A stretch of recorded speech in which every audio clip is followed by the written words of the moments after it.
This is Think Out Loud on OPB and KLCC. I'm Dave Miller. At first, it's an embarrassing feeling, and then it's a very angry feeling. That's how a man named Michael Huff described the experience of being falsely accused of dining and dashing from a Gresham Red Robin when he was interviewed by the Oregonian. Huff is one of 5 sets of plaintiffs who brought suits against national chains alleging discrimination recently.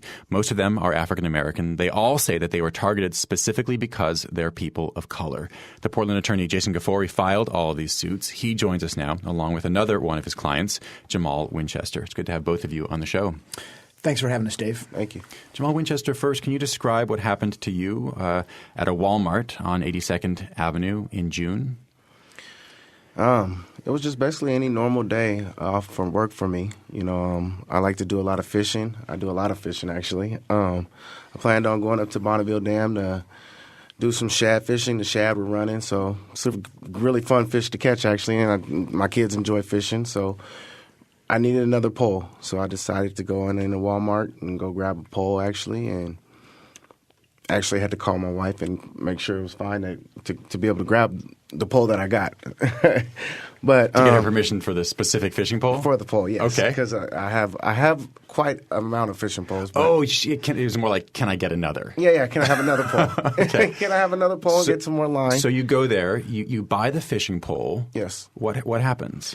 So I buy the fishing pole through the garden center, and I come out of the garden center entrance, and no sooner than I get out of that entrance is a lady out asked me, "Are you just going to steal that?" I turned around. I said, "Excuse me?" I was literally confused. Was she talking to me? And she was an employee. She was an employee, yes, yeah. Yes. And I said, turned around and said, "Excuse me?" And she said, "Oh, you're just going to steal that?" I said, I didn't steal anything. "Oh, you guys steal all the time." "I don't know what you're talking about, ma'am. I didn't steal anything." So she says, "Well, I'm going to call security." I said, "Fine." And I stayed right there.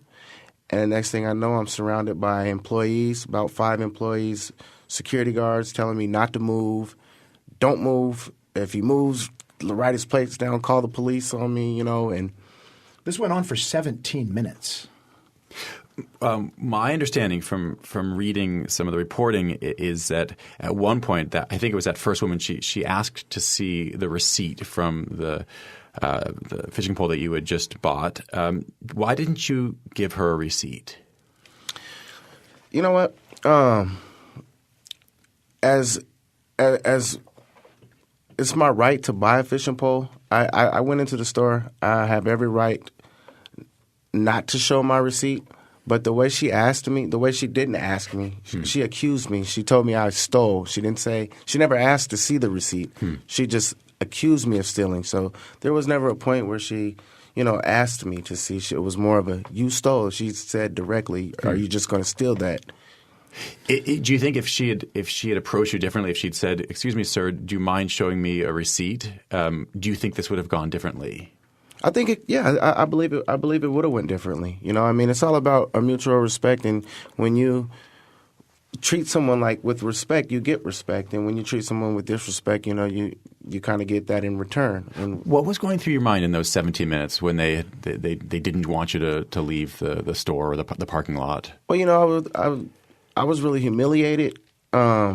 There was a lot of people watching. My 3 kids were in the car. I had my 3-year-old in the car, my 17-year-old daughter, and my 14-year-old son was in the car, watching this all transpire. And also the lady, she went over and started antagonizing my daughter in the car, asking her, "Was this enjoyable? Is this fun?" And it's really shocking. And, it's really, like I said, it's a really terrifying situation when I have kids involved, which I think that's while I was able to remain calm is because I wanted to be able to show my kids, hey, enough's enough. You always have the right to stand up for yourself. How did it finally end after those 17 minutes? Well, the employee came out. I don't know if they called for him or if they radioed or what they did, but the employee who I bought the fishing pole originally from, he came out, and I asked him, hey, was I cordial, respectful to you? We got along just fine. He says, no, you were perfect. We were great. Yeah, because we had a small conversation about fishing. He's back there selling me the pole, so we talked about fishing. And I asked him, I said, well, why am I going through this? Why is this happening? I don't understand why all of this is happening. And then The guy says, "You can leave." And I says, "Oh, I can leave? You said you were calling the police on me." "Oh, no, you can leave now." Why did you decide that this was worth a lawsuit? Well, it's really about exposure. It's about exposing, these big corporations for profiling of what they're doing, and exposing them of what they're doing and how they're doing things, because it happens every day. It happens every day, and it's not just Walmart. There's other places, as you can see. There's the other 4 people along with me, so. Jason, that turns us to you, Jason Kafoury. As I mentioned, you're representing 4 other plaintiffs or sets of plaintiffs in similar kinds of suits. Let's turn to some of those other cases, including something that happened at Red Robin back in September. Can you tell us that story? Yeah, my 2 clients, African American, were there with 2 light-skinned women, and the server came up, approached them, and agreed to serve drinks and asked the women what they wanted for food, took their orders, but refused to take the food order from the 2 African-American men. They were shocked. They had no idea. Later, the same employee comes back up and tells them, "Oh, we had you in here stealing before, so we're not going to serve you unless you prepay for your food." And they had never been in this Red Robin for forever. Clearly not them. And then the manager comes over and says, "Oh yeah, we know it was you. We have you on video doing it from a few weeks ago." And this turned into a huge thing. Their parents ended up coming. These guys were 18, I think 19, 20-year-old guys, nice kids. And their parents came and there was no video. They had never had video. This was just a threat and a tactic used by Red Robin. And, we're gonna figure out why Red Robin was profiling people. This is not the first time we've had these prepay cases. We had one high-profile one in Vancouver a couple years ago where it was a Multnomah County sheriff who was asked to prepay for his food when he came in there. So this is something that happens frequently in our town, and I don't think we as white Portlanders have any appreciation for what African Americans go through day by day in our city. Can you tell us about the clients who are suing Sunglass Hut? What are they alleging? Yeah, so Khalil Chapman, he was the leading scorer on Jefferson High School's basketball team here. He was a senior. He had full ride offers to play Division I basketball. He was with Naisrael Saleh, a friend. She was the head of the cheerleading team. She was off to U of O for a full scholarship. They go to Lloyd Center Sunglass Hut. They look at some sunglasses. They leave. They go off to 2 other stores. Turns out they're being followed by a store manager from Sunglasses Hut who confronts them, accuses them of stealing, again says they have them on video stealing, forces them back to the store, and has this big confrontation with them, accusing them of being thieves. And eventually, after many minutes, another manager walks up and says, "Oh, those glasses that were missing, I actually put those back earlier in the day." And so they were completely innocent. They're accused of being thieves. They're detained, falsely arrested, and racially profiled. And 2 weeks later, Chapman went on to be the leading scorer in the state tournament basketball tournament. So, this is something that affects all African Americans in our city. How do you prove that what just happened is discrimination, is racially based discrimination, as opposed to just incompetence and rudeness on the part of any particular store or wait staff or whoever? It's interesting, Dave. Our firm does a lot of these shopping while black cases. And, of course, this is part of a national problem of shopping while black. The incident that happened at Starbucks with the guys out in Philadelphia that got the major media attention. What we've found is that Portland jurors don't want to believe that race was involved. And so when we take these cases to trial, it is really hard to prove that it was because of the color of their skin. Portland jurors will say, yes, we agree it's a false arrest. They didn't have probable cause to stop these people, but they struggle to find discrimination. It's because we as Portlanders, we don't want to believe that we live in a racist city, even though we do. So does that make your job hard as a lawyer? I mean, if these cases are discrimination suits and jurors aren't going to believe that, and if you're going to trial, does that make your job hard? It does. And I'll tell you, without disclosing all of our work product, for Mr. Winchester's case here next to me at Walmart, we have direct evidence that after he walked out with his fishing pole, that white people walking out with the same items, same time period, same exits were not asked for receipts and weren't even stopped at all. So we think that this case is going to be pretty powerful. And in the Walmart example, I mean, maybe this gets to the part you don't want to talk about, but how do you actually? So you actually have we have evidence. How? We have sent people in there to do the exact same thing that Mr. Winchester did, and we have it on video. Oh, so you've sent white people to buy the same fishing rod? That's right. And they weren't stopped on the way out? They weren't stopped at all, no. And I'll tell you what, we have asked Walmart. I sent their a letter right after this happened. We said, I want 90 days worth of your surveillance video because I want to go and look at Walmart and see what was happening at every exit point. And if they have a pattern where they're stopping African Americans more than other people, they're going to be in big trouble with the Portland jury. We did reach out to Walmart telling them that we're going to be having you, Jamal, on along with your lawyer. And this is what they said. Walmart prides itself on providing an inclusive environment that welcomes all individuals, and we want everyone who shops with us to have an enjoyable experience. We do not tolerate discrimination. We completed a thorough review of the situation, and while we will not comment on the details, appropriate action has been taken with our associates.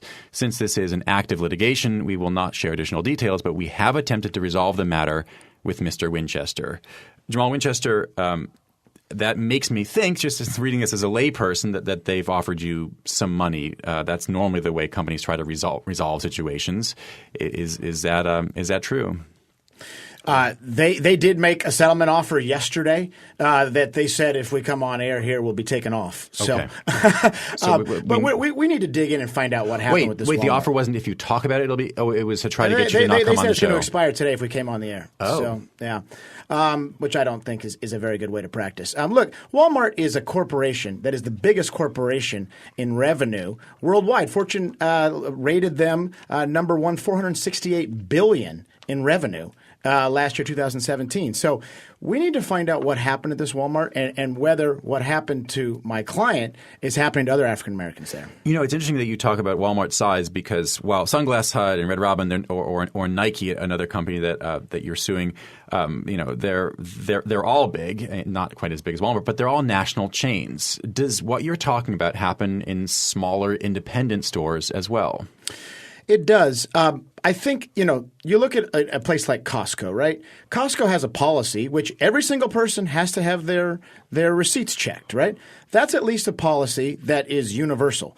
But the moment you have a situation where you're checking people's receipts, but it's discretionary, it's based on what the person at the door decides, that's when racism sneaks in. And I think that's what we're finding in a lot of these places is if the employees have the discretion to stop who they want, that's where we're seeing racist behavior unfold. Jamal, has something like what you're saying happened to you at Walmart? Has it happened to you before? Sure. I mean, you experience these things, a handful of times here. Growing up here, living and growing up here, being raised here my whole life. I can tell you at a time when I was 10 or 11, my dad had just bought a house. My father raised me. Single father, he's a probation officer. He just bought a house out in Gresham, off 181st. And me and my cousins went into a store on 162nd. I'll never forget it. We go in, we're just young kids, and they're trying to buy candy or whatever. Well, the guy that's working there is an old white guy with a beard, kind of mustache, pulls out a 357, sets it on the table in the middle of the store and tells us to pull out all our pockets. And this is what happened to us. You're 10 or 11 years old? Yeah, 10. 10 or 11 years old, pulls it out, sets 357 right on the table, tells us to pull our pockets out. We pull our pockets out. We have nothing in our pockets. He says, okay, thank you. Have a good day. That's just so, I mean, I've talked to people, a couple different people, and, I get the point to where, you kind of deal with it growing up. But at some point you say, enough is enough, enough is enough. I'm 38 years old. I go to work every day. I get up and take care of my family. I'm trying to do, you're doing the right things, in life. It's like, enough's enough. When is it enough? What am I supposed to look like? What should I look like in order for this not to happen to me? Having gone through experiences like that when, 30 years ago and just last month, has it led you to change your behavior in stores just to try to prevent these things from happening? You know what? I've been out to the grocery store twice since this happened. I get a lot of anxiety. You mean the behavior is that it's made you not even want to enter marketplaces? Right. It's I get really uncomfortable. You know, you feel like this paranoid. You feel almost paranoid, as if something's going to happen. Something's going to happen. You know. And Dave, we had this case against H&M a couple of years ago. Our client Brenda Moning came in, and we had video evidence showing she was the only African American in this H&M right downtown, and the video surveillance followed her every single place she went in the store for minutes as the only African American. We took that to a jury. The jury awarded, I think, about $105,000, including some punitive damages against H&M. But even though we had that video showing that she was the only African American, and they followed her everywhere in the store, and they falsely arrested her and took her to the back room, the jurors couldn't find discrimination in that case. And I think that one really clearly stood out to me as, yes, it's a false arrest, the jurors said, but they couldn't reach discrimination even though we had a video surveillance. And so, you know, to me, this is about changing corporate behavior. The reason we do this, you know, these are sort of social justice cases at our firm, Kafoury and McDougall. We believe that the way you change corporate behavior is to call them out. And doing these lawsuits, you know, we filed 7 shopping while black cases about 3 years ago. We filed these 5 cases last month. You know, we believe that this is the best route to help make corporations be accountable for their policies and how they treat people. Jason Kafoury and Jamal Winchester, thanks very much. Thank you, Dave. Jason Kafoury is an attorney at Kafoury and McDougall. One of his clients right now is Jamal Winchester, who works for the U.S. Postal Service. Coming up after a short break, we're going to hear about the science of compassion with the Buddhist scholar Thupten Jinpa.